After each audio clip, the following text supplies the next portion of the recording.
Greetings! This is Ukrainian Prism with our video digest documenting the unwavering resistance of Ukrainians to Russian onslaught and the horrific atrocities committed by Russian occupiers. On May 1st, the Russian troops fired missiles at the Dnipro region. According to the Dnipro Regional Military Administration, the rockets hit grain facilities in the Sinelnikivsky district. Unfortunately, the warehouses were destroyed. Fortunately, no one was injured. The Russian regime still continued its policy of draining the stamina of Ukrainian resistance by creating a man-made famine, just like in Holodomor.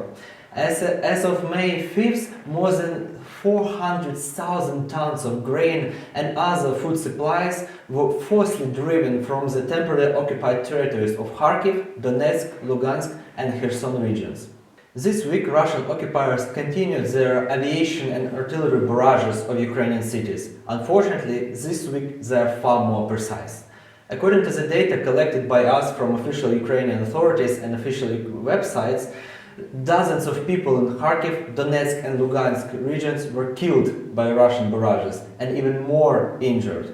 Although it is known that many Russian units are without ammunition to continue their fighting against Ukrainian forces on the battlefield, there is still plenty of ammunition for them to harass and to injure Ukrainian civilians in our peaceful cities. Operational Command Center South of Ukrainian Armed Forces provided an information that many of Russian militants are sewing and creating Ukrainian uniforms in the city of Tokmak in the south of Ukraine. This is definitely a part of their campaign to provoke Ukrainian citizens and Ukrainian armed forces to some kind of a violent response and to blame Ukrainian servicemen of the atrocities the Russians are committing in the region. This is definitely a violation of the laws and rules of war. The Verkhovna Rada Commissioner for Human Rights Lyudmila Denisova admitted that there are 12 filtration camps active in Donetsk region and several of them are still working in Luhansk region. This is a specific type of camps that were produced by a Nazi regime in the World War II and is now implemented by the Russian regime in temporarily occupied territories of Ukraine.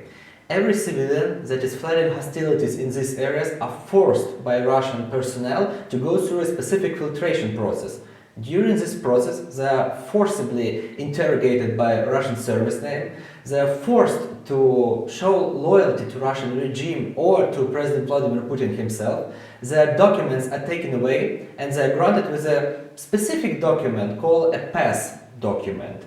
Many of those who are found, as they call, guilty of serving the Ukrainian regime, or those who have specific attribution to Ukrainian patriotic organization or Ukrainian armed forces, are just disappearing. As for now, nearly several thousand people disappeared in Russian filtration camps.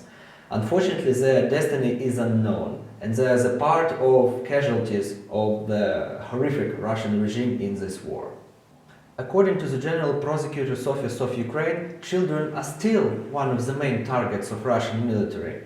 During the 71 days of Ukrainian resistance, more than 200 children were killed and more than 400 were severely injured. Also, during this conflict, more than 1,500 educational facilities were either destroyed or evacuated to a safe area. It is obvious that not only Ukrainian present, but also Ukrainian future is a direct aim of destruction of Russian army. The Russian occupiers are still using methods that violate the rules of law. They attack civilian infrastructure, they kill children, women and elderly. However, these atrocities will not be forgotten nor forgiven, and everyone who is guilty of such crimes will be held accountable. This project is implemented with the support of ICSSA Ednannia within the Sectoral Support for Civil Society initiative. This initiative is implemented by Ednannia in consortium with Ukrainian Center for Independent Political Research and the Center for Democracy and the Rule of Law.